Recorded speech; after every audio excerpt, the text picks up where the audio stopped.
Le 5 juillet dernier, Noah Moon illuminait les nuits blanches du Toronnet. Chanteuse à la présence étonnante, elle place son enthousiasme et son talent au service d'associations humanitaires. Elle parraine par exemple Action d'Amiens, une ONG belge qui œuvre en Afrique. À 23 ans, elle se produit déjà en première partie d'artistes renommés.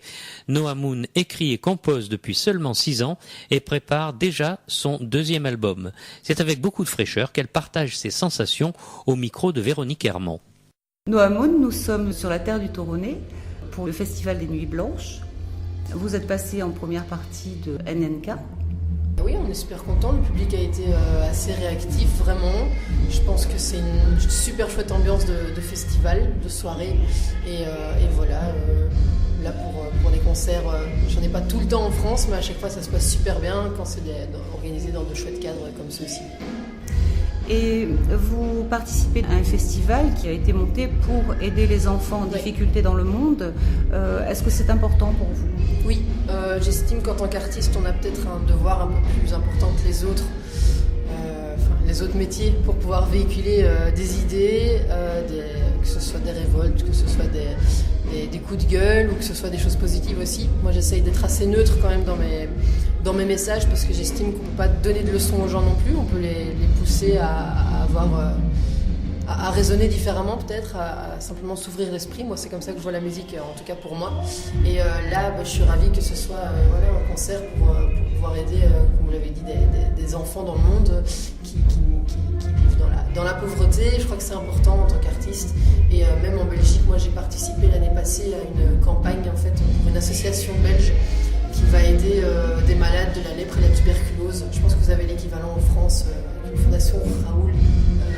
Quelque chose. Je l'ai vu dans le métro à Paris et j'ai fait tout de suite le lien.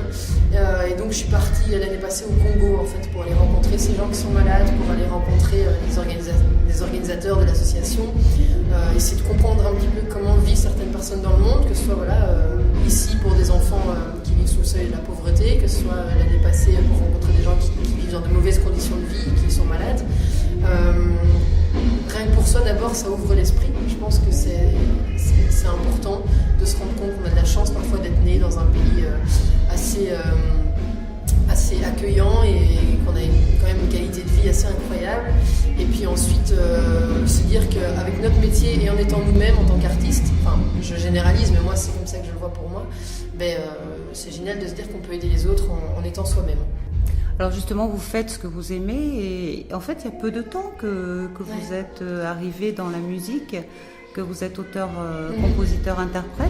Exactement. Et à 17 ans, je crois, vous avez commencé ? Oui, j'ai commencé vers 17 ans à vraiment assumer en fait les chansons que j'écrivais un peu dans le coin de ma chambre, à chanter aussi. J'ai pas chanté avant mes 17 ans, je m'accompagnais à la guitare, mais je n'ai jamais cru en ma voix ou quelque chose qui puisse peut-être être intéressant pour les gens qui m'écouteraient.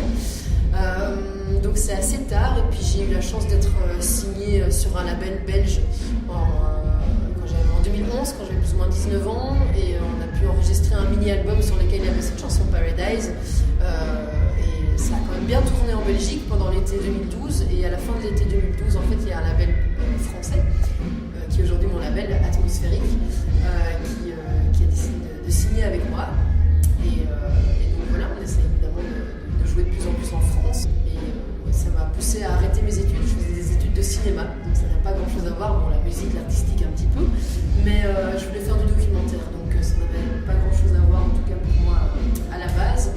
Et la musique a pris tellement de place en fait et tellement d'importance, et puis je me suis rendu compte que non seulement les gens aimaient ce que je faisais, mais qu'en plus moi je m'y retrouvais encore plus que quand je faisais mes études.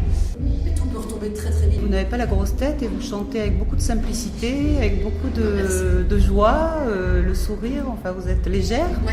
Et en même temps vous êtes présente, pleine de vie. Oui, en même temps, de nouveau, je sais que ça peut tomber très très vite, ça peut s'en aller très vite la musique. C'est pour ça que j'en profite et j'ai pas envie d'être quelqu'un d'autre sur scène. Voilà, je fais ma musique de la même manière que je suis en fait. Simplement. Authentique. Je pense en tout cas fidèle à moi-même et honnête. Et j'espère sans superflu, ou en tout cas sans prise de tête, parce que prise de tête il y en a toujours pour le travail, mais je veux dire sans grosse tête en tout cas, parce que voilà, je sais très bien que peut-être que dans 5 ans je ne ferai plus du tout de musique dans le public aussi.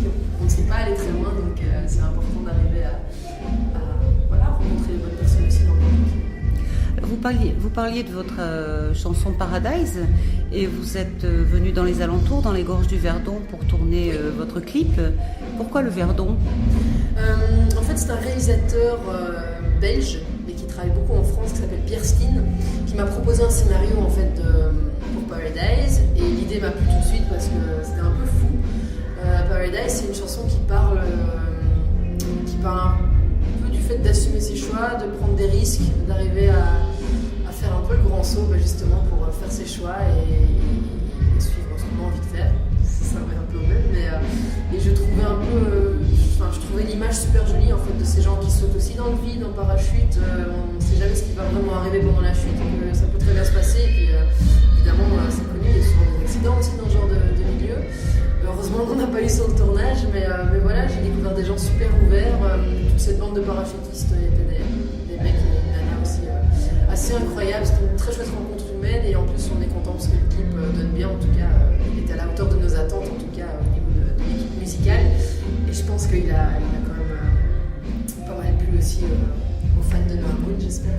Ce grand saut, vous l'avez fait dans la musique en fait. Oui, voilà, c'est ça. Eux le font en parachute. Moi, je reste bien sage sur la falaise parce que je n'ai pas envie d'arrêter la musique ou de m'arrêter tout court. Donc voilà, et puis il nous a proposé les gorges du Verdon parce que justement, cette bande de parachutistes connaissait bien la région, et je pense que le paysage était un peu à couper le souffle. Donc voilà, c'était l'occasion pour nous aussi de découvrir un autre côté de la France, et on n'a pas regretté parce que c'était vraiment très beau.